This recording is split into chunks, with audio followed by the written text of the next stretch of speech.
മോശ കരങ്ങൾ ഉയർത്തി പിടിച്ചിരുന്നപ്പോഴെല്ലാം ഇസ്രായേൽ വിജയിച്ചുകൊണ്ടിരുന്നു. കരങ്ങൾ താഴ്ത്തിയപ്പോൾ അമലേക്കർക്കായിരുന്നു വിജയം. മോശയുടെ കൈകൾ കുഴഞ്ഞു. അപ്പോൾ അവർ ഒരു കല്ല് നീക്കിയിട്ട് കൊടുത്തു. മോശ അതിന്മേലിരുന്നു. അഹറോനും ഹൂറും അവൻ്റെ കൈകൾ ഉയർത്തിപ്പിടിച്ചുകൊണ്ട് ഇരുവശങ്ങളിലും നിന്നു. സൂര്യാസ്തമയം വരെ അവൻ്റെ കൈകൾ ഉയർന്നു തന്നെ നിന്നു.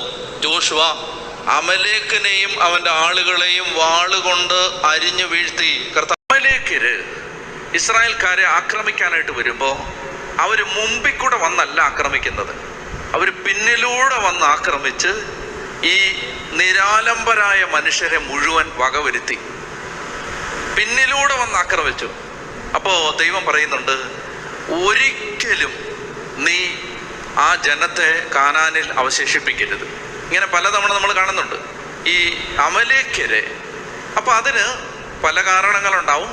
ഇതിൽ ഒരു പ്രധാനപ്പെട്ട കാരണം, ഈ അമലേക്കര് ശരിക്കും പഴയ നിയമത്തിൽ പൈശാചികതയുടെ ആൾ രൂപങ്ങളായിരുന്നു. എന്ന് പറഞ്ഞാൽ അമലേക്കരെന്ന് വായിക്കുമ്പോൾ നിങ്ങൾക്ക് സാത്താനും അവൻ്റെ സംഘങ്ങളും എന്ന് വേണമെങ്കിൽ മാറ്റി വായിക്കാം.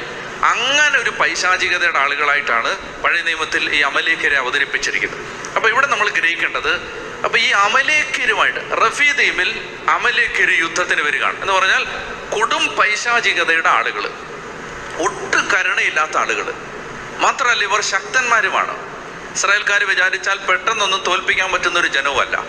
വലിയ ശക്തന്മാരാണ്, മല്ലന്മാരാണ്.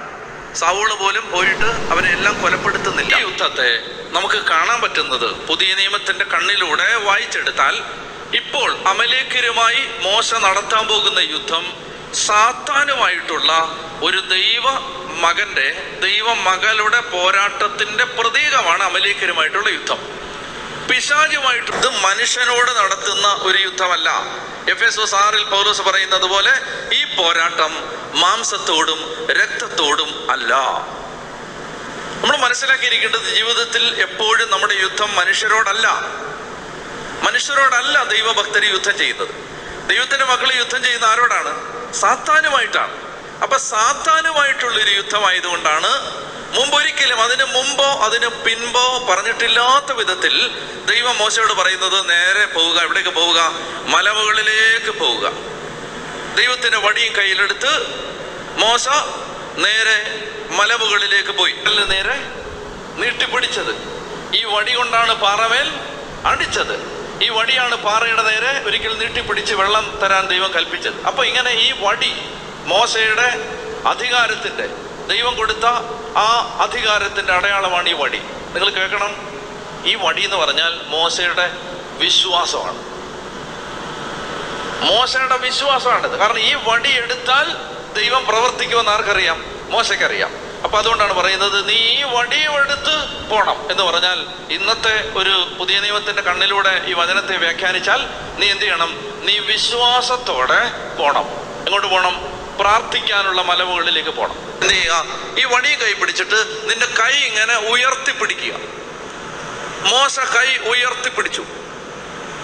ഉയർത്തിപ്പിടിച്ചപ്പോ മോശ നോക്കുമ്പോ താഴ്വാരത്തിൽ ജോഷുവയുടെ നേതൃത്വത്തിലുള്ള ഇസ്രായേൽ സൈന്യം അമലേക്കരെ ഒന്നൊന്നായി അരിഞ്ഞു വീഴ്ത്തിക്കൊണ്ടിരിക്കുകയാണ്. സാത്താനെ പരാജയപ്പെടുത്തിക്കൊണ്ടിരിക്കുകയാണ്. എപ്പോഴാണ്? ഈ കൈ ഇങ്ങനെ ഉയർന്നു നിൽക്കുമ്പോ. കുറച്ചു നേരം കഴിഞ്ഞപ്പോ കൈക്ക് വേദന എടുക്കാൻ തുടങ്ങി. അപ്പൊ കൈ വേദന എടുത്തപ്പോ മോശ കുറച്ച് കൈ താഴ്ത്തിയപ്പോ മോശ നോക്കുമ്പോ ജോഷുവയും ഇസ്രായേൽ സൈന്യവും അമലേക്കരെ വാൾമുനത്തുമ്പിൽ ഇസ്രായേൽ സൈന്യം ഒന്നൊന്നായിട്ട് അരിഞ്ഞു വീഴ്ത്തപ്പെടുന്നു. ജോഷുവയും സൈന്യവും പിന്മാറുന്നതായിട്ട് കാണുക. പെട്ടെന്ന് മോശ വീണ്ടും കൈ ഇങ്ങനെ ഉയർത്തിപ്പിടിച്ചു. പക്ഷെ എത്ര നേരം കൈ ഉയർത്തിപ്പിടിക്കും? കൈ ഉയർത്തിപ്പിടിക്കുമ്പോ, കൈ വേദന എടുക്കുമ്പോ, കൈ ഇങ്ങനെ തളർന്ന് താഴുമ്പോ അഹറോനും ഹൂറിനും മനസ്സിലായി, ഈ കൈ താഴ്ന്നാൽ താഴെ ഇസ്രായേൽ ജനം പരാജയപ്പെടും. അതുകൊണ്ട് ഈ കൈ താഴാതെ നോക്കേണ്ടത് ഞങ്ങളുടെ ഉത്തരവാദിത്വമാണ് തിരിച്ചറിഞ്ഞ് അഹറോനും ഹൂറും മോശയെ ഒരു കല്ലെടുത്ത് അതിലിരുത്തിയിട്ട് മോശയുടെ ഇരുവശത്ത് നിന്ന് അവർ രണ്ടുപേരും കൂടെ കൈ ഇങ്ങനെ ഉയർത്തിപ്പിടിച്ച് അങ്ങനെ സായാഹ്നം വരെ മോശയുടെ കൈ താഴാതെ ഉയർത്തിപ്പിടിച്ച് നിന്നു. ഇവിടെ നിങ്ങൾ ശ്രദ്ധിക്കേണ്ടത് എന്താണ് ഇപ്പോൾ നടക്കുന്നത്? അതായത് ഒരു മനുഷ്യൻ ശരീരത്തിൽ വേദനിക്കുമ്പോ അവന്റെ ചുറ്റുപാടിൽ ഒരു ദൈവപ്രവൃത്തി നടക്കുകയാണ്. ഇതാണ് ഇവിടെ നടക്കുന്നത്. ഒരു മനുഷ്യൻ തൻ്റെ ശരീരത്തിൽ സഹിക്കുമ്പോൾ അവൻ്റെ സറൗണ്ടിങ്ങിൽ ഒരു ദൈവപ്രവൃത്തി നടക്കുകയാണ്. ഒരു സ്പിരിച്വൽ പവർ റിലീസ് ചെയ്യപ്പെടുന്നു. അവർക്ക് പറഞ്ഞേ ഹല്ലേലൂയ. മനസ്സിലായി? ശരീരത്തിൽ സഹിക്കുമ്പോൾ ചുറ്റുപാടുകളിൽ ഒരു ആത്മീയ ശക്തി വ്യാപരിക്കുന്നു. ഇതാണ് ഇവിടെ നടക്കുന്നത്. ശരിയല്ലേ? അതാണ് ഈ കൈ ഇങ്ങനെ തളർന്ന് കൈ താഴ്ത്തി കഴിയുമ്പോൾ, നല്ല കൈയൊക്കെ താഴ്ത്തി നല്ല സുഖമായിട്ട് ഇങ്ങനെ നിൽക്കുമ്പോൾ താഴെ പിള്ളേര് തോക്കുകയാണ്. കൈ ഇങ്ങനെ ഉയർത്തിപ്പിടിക്കുന്ന സമയത്ത് ഇതാ താഴെ ഇസ്രായേൽ ജനം ജയിക്കുകയാണ്. നിങ്ങൾ ശ്രദ്ധിച്ച് മനസ്സിലാക്കേണ്ടത്, ഈ ശരീരത്തിൽ ത്യാഗമെടുക്കുമ്പോൾ ചുറ്റുപാടുകളിൽ ദൈവത്തിൻ്റെ പ്രവർത്തനം നടക്കാൻ തുടങ്ങും. ഒരു ത്യാഗം ഏറ്റെടുക്കുമ്പോൾ മാലാഖമാർ റിലീസ് ചെയ്യപ്പെടും. മാലാഖമാര് ഇറങ്ങി വരാൻ തുടങ്ങും. നിങ്ങൾ വിചാരിക്കുന്നുണ്ടോ ജോഷുവയാണ് അമലേക്കരെ കൊന്നതെന്ന്? നിങ്ങൾ വിചാരിക്കുന്നുണ്ടോ ഇസ്രായേൽ ജനത്തിന്റെ വാൾമുനത്തുമ്പിലാണ് അമലേക്കര് പിടഞ്ഞു വീണതെന്ന്? അതായത് ഈ മോശ കൈയുയർത്തി പ്രാർത്ഥിക്കുന്ന സമയത്ത് അതുവരെ ഇല്ലാത്ത ആരോ പെട്ടെന്ന് യുദ്ധത്തിന് വരുന്നു. കാണാത്ത ആരോ പെട്ടെന്ന് ഒരു അസിസ്റ്റൻസിന് വരികയാണ്.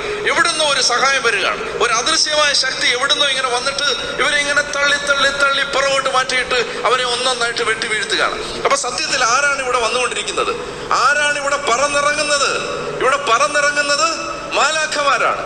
മോശ മലമുകളിൽ കൈ ഉയർത്തി നിൽക്കുന്ന സമയത്ത്, ശരീരത്തിൽ വേദന ഏറ്റെടുക്കുന്ന സമയത്ത് എന്ത് സംഭവിക്കുന്നു?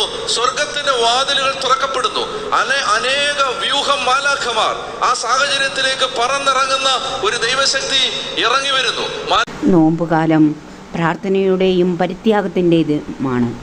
ഇതുവഴിയാണ് നാം പിശാചിനെ തോൽപ്പിക്കേണ്ടത്. അതിനാണിത്.